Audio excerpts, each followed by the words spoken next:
The hardest part of running a warehouse or facility is having good people.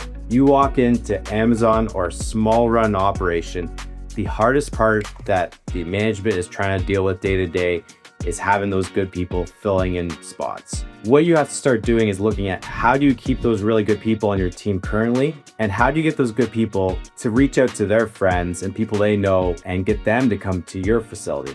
There's nothing worse than being in your office and your number one team player walks in and says, "I'm done, I'm leaving." And there's nothing you can do, nothing you can say, and nothing that's going to change their mind. So they're not going down the road for $1, and that's the only reason. There are a lot of other things that are happening that could cause them to start looking at other places. That could be annoyances, that can be workplace environments, co-workers, and overall just being heard. Some of these things you can control, some of them you can't that are out of your control.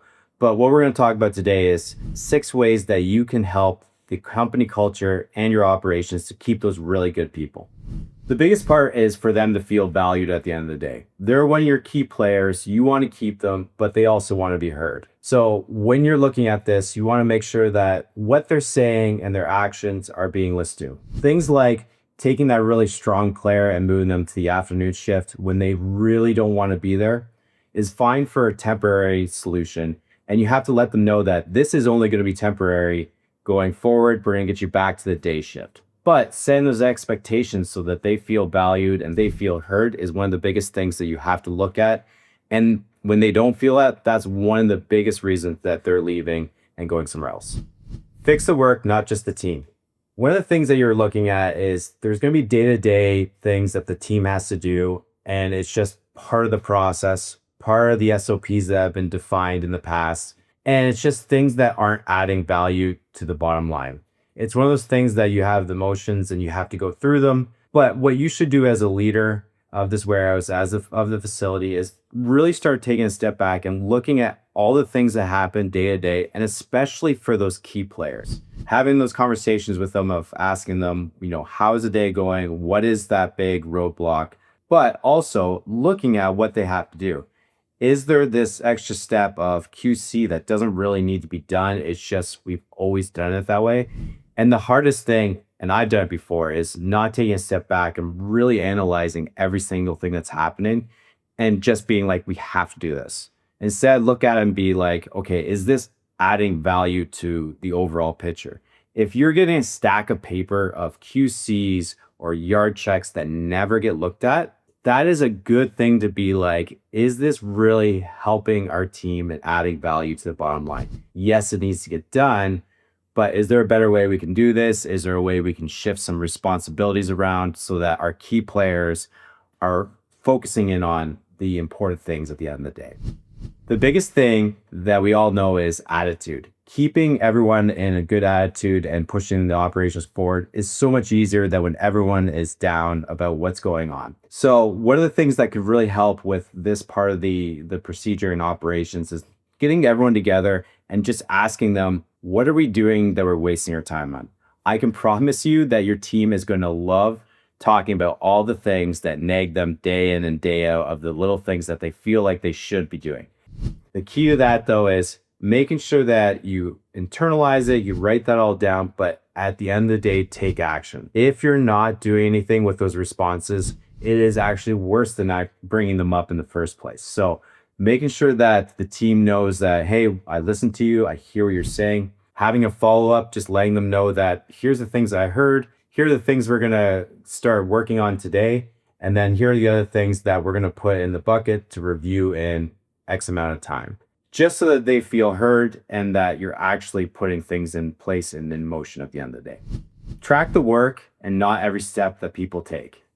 It's really easy to track all the steps and all the picks that people are making and put in together an SOP of numbers that each teammate has to hit on each shift, each hour, whatever that looks like. It makes it really simple for you to have your KPIs. Is that person hitting it or not? The problem is that when you go and review that, and you start going through it, people are going to start resenting that because they maybe will hit super high, or they'll be a higher on one day than another day, or someone's not pulling their weight and they know that. And what that does is really going to hurt your culture and your dynamic internally.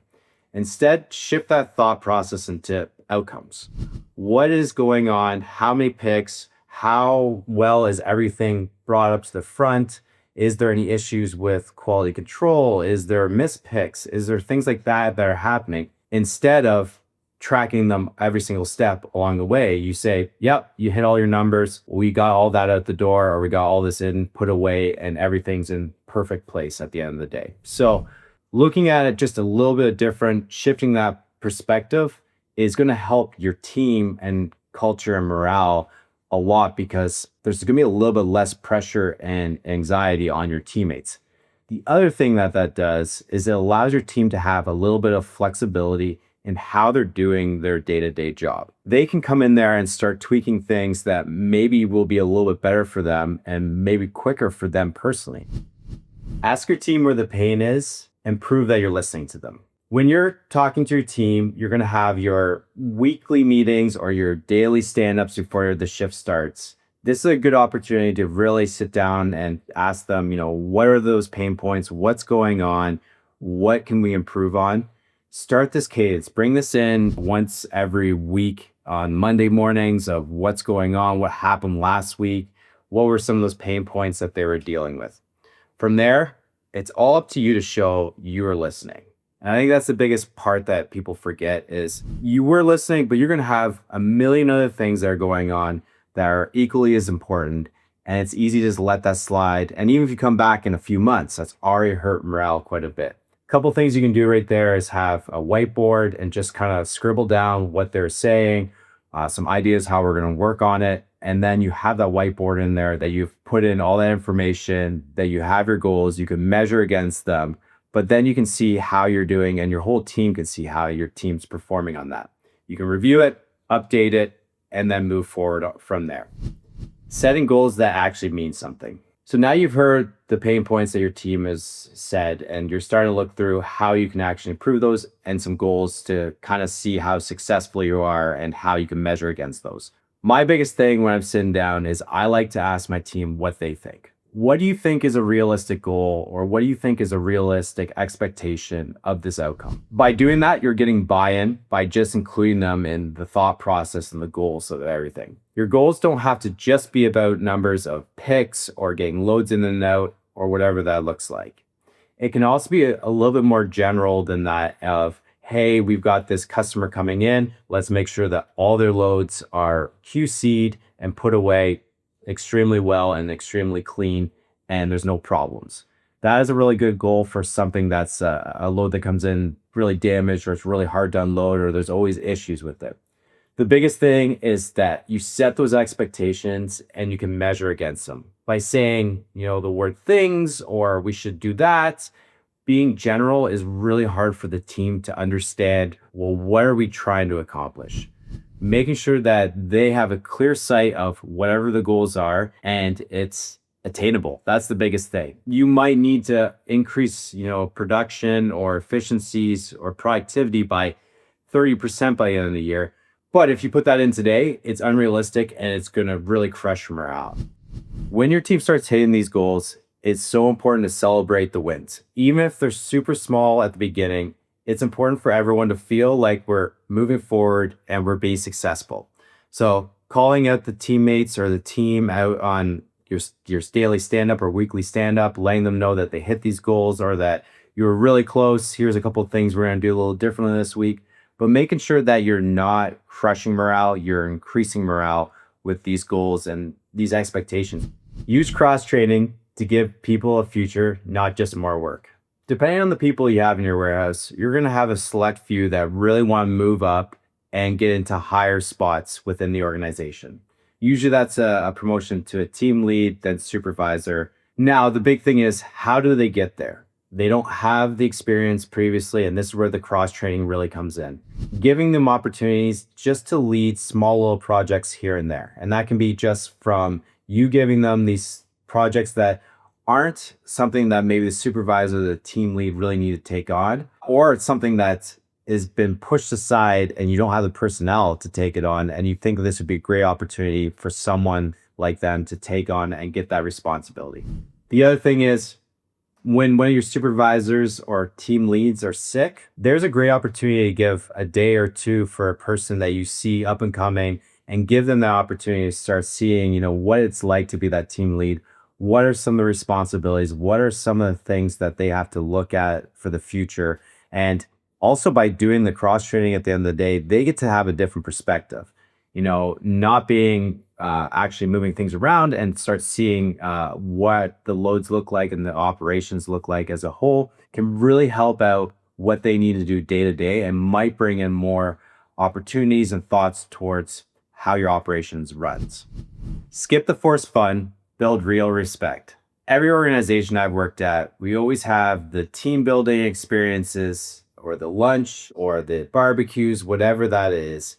And that's really nice. That helps out morale. That helps out things. However, it's not putting people in a spot where they say, this is a place that I really want to be. Does it help? 100%. Should you stop it?